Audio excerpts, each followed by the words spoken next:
Hello everyone, आइए आज देखते हैं स्टडी फ्लो एनर्जी इक्वेशन पे बेस्ड प्रॉब्लम। इससे बेस्ड प्रॉब्लम आता है तो डायरेक्ट सारे वैल्यू दिया रहेगा, आपको आइडेंटिफाई करना होगा कि कौन सा किसका वैल्यू है और स्टडी फ्लो एनर्जी इक्वेशन याद रहना चाहिए। स्टडी फ्लो एनर्जी इक्वेशन मैं लिखता हूं और इसमें दिए गए वैल्यू को देता हूं और साथ में जो स्टडी फ्लो एनर्जी इक्वेशन जो 4 ओपन सिस्टम के लिए हम लोग अप्लाई किए थे तो उसके बारे में भी पता होना चाहिए। तो उन्हीं में से एक में यहाँ पे क्वेश्चन पढ़ते हैं, देखिए फॉर अ गैस टरबाइन, यहां ध्यान देना है, this is for gas turbine, the velocity and specific enthalpy of air flow is given 150 metre per second and 3050 kilojoule per KG specific enthalpy and velocity of air flow at inlet and at the exit air flow velocity और specific enthalpy, दोनों चीज जो velocity और specific enthalpy inlet पे दिया है, velocity और specific enthalpy at the outlet 120 metre per second और 2350 kilojoule per KG. Find out the work producing by the turbine if heat lost to the atmosphere is 25 kilojoule per KG. आपको basically ध्यान कहां पे देना, पहले से होती है गैस टरबाइन है, means this is the work producing device, means जो भी वर्क आएगा फाइनल क्वेश्चन में पूछा गया find out the work done, ठीक है। तो वर्क जो आएगा फाइनल वो क्या आएगा, पॉजिटिव में आना चाहिए, ठीक है, पहला चीज ये।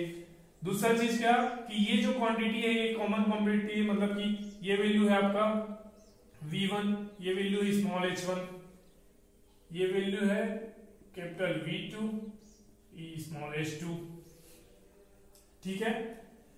लास्ट में दिया है हीट लॉस हो रहा है, यहां पे ध्यान देना है, हीट लॉस हो रहा है, मतलब जो भी जो सिस्टम होगा, सिस्टम से अगर हीट लॉस होता है, जब सिस्टम को हीट सप्लाई किया जाता है तो वो पॉजिटिव होता है, Q supply to the system will be taken as positive but heat loss to the system is taken as negative, ये ध्यान रखना है।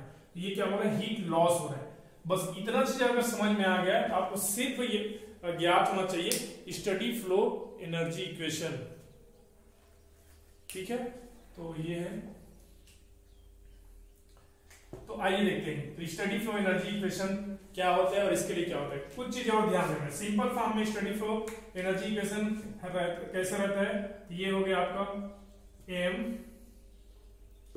Dot h1 plus v1 square by 2g plus z1 plus q equal to m dot h2 plus v2 square by 2g plus z2 plus w।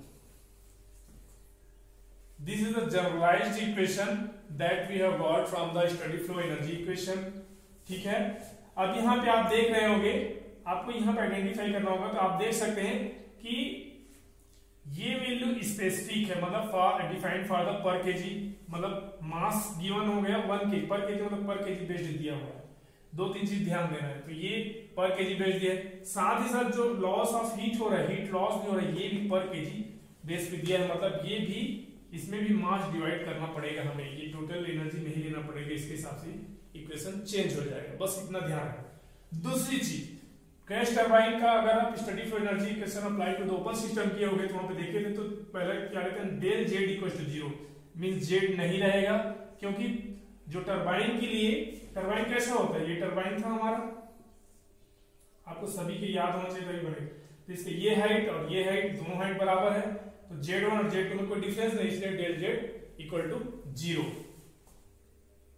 ठीक है। बाकी चीज आपको दे रखी है, ये दे रखी है, ये दे रखी है, ये दे रखी है, ये दे रखी, ये दे रखी है, और ये निकालना है। तो एक इक्वेशन एक अननोन, बाकी को हमें गायब करना है। तो उस हिसाब से इस इक्वेशन को मॉडिफाई कैसे कर सकते हैं, आइए देखते हैं। डेल जेड 0 करो, ये मर गया, ये चला गया, ठीक है। मास पर केजी के लिए डिफाइंड है, मतलब ये हट जाएगा, ये हट जाएगा, क्योंकि इसमें भी हमें m डिवाइड करना पड़ेगा। तो जो भी इसका भी वैल्यू आएगा w को भी किलोजूल पर केजी में ही आएगा, यूनिट बैलेंस करने आना चाहिए,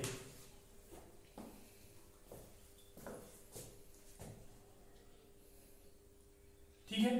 तो आइए मैं ये सारे वैल्यू को लिखता हूं गिवन राइट करके। तो सॉल्व कैसे करेंगे, काफी इंपॉर्टेंट क्वेश्चन है और स्ट्रेट फॉरवर्ड क्वेश्चन आता है, सीधे 10 नंबर में रहेगा। बस आपको पहचान करना है कि क्या किसके लिए क्वेश्चन है। तो सॉल्यूशन गिवन दैट क्या क्या दिया है, तो इनलेट और आउटलेट पे उसका जो कंडीशन दिया है, तो या तो आप टेबल बना लीजिए, सिंपल सा टेबल बनाना ज्यादा आसान होता है। तो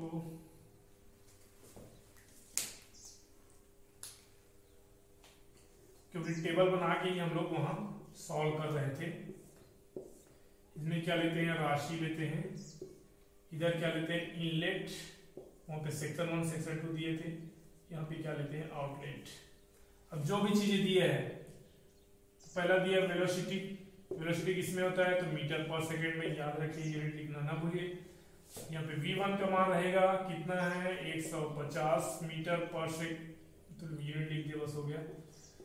u2 का मान कितना है, तो 120 मीटर पर सेकेंड, ठीक है।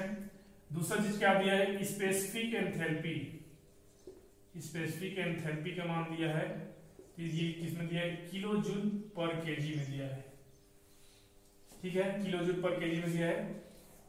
तो स्पेसिफिक एंथैल्पी H1 30 50 और H2 का मान कितना है, 2350 एंड डेल Q या सिंपल Q लिए थे ना हम लोग, Q, तो Q का मान क्या आ जाएगा, माइनस के साथ आएगा, क्योंकि लॉस कर रहा है, सिस्टम से बाहर आ रहा है, तो क्या आ जाएगा, किलो जूल पर केजी। बहुत आसान सा क्वेश्चन है। और लास्टली हमें निकालना है क्या, W, ठीक है। तो गिवन डाटा एक बार आप लिख लेते हैं तो आपको आइडेंटिफाई हो जाता है कि क्या निकालना है, सारे चीज आपको समराइज हो जाता है, समझ में आ जाता है, ठीक है। तो आइए देखते हैं।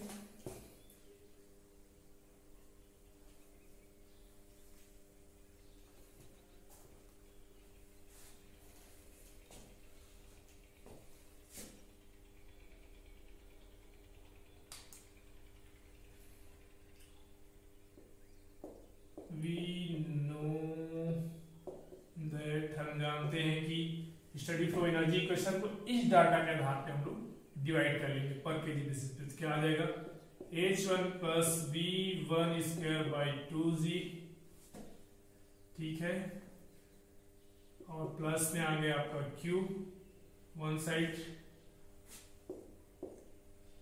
दूसरे साइड में क्या आ जाएगा, H2 plus V2 square by 2G plus W। ये सारे डाटा दी हुई है, केवल आपको W नहीं दिया है, तो जिसको निकालना है उसको एक साइड में ले आइए। ये हो जाएगा W, क्या बन गया, H1 minus H2 V1 square minus V2 square by 2G, और क्या आ जाएगा, सारे इधर ला रहे हैं, प्लस Q, ठीक है। तो ये वैल्यू, अब वैल्यू रखते हैं, तो कितना है, 3050 माइनस 2350 प्लस वैल्यू रखिए, सारे ऐसा यूनिट में है, कोई दिक्कत नहीं है। तो 150 के स्क्वायर माइनस 120 के स्क्वायर 2, जी का मान कितना होता है, तो 9.81, गुरुत्वीकरण आप जानते हैं, this is the fixed, all you can take it as 10, simple value 10, और ये क्या है, माइनस 25, ठीक है। अब इसको आप पूरी तरीके से सॉल्व करते हैं।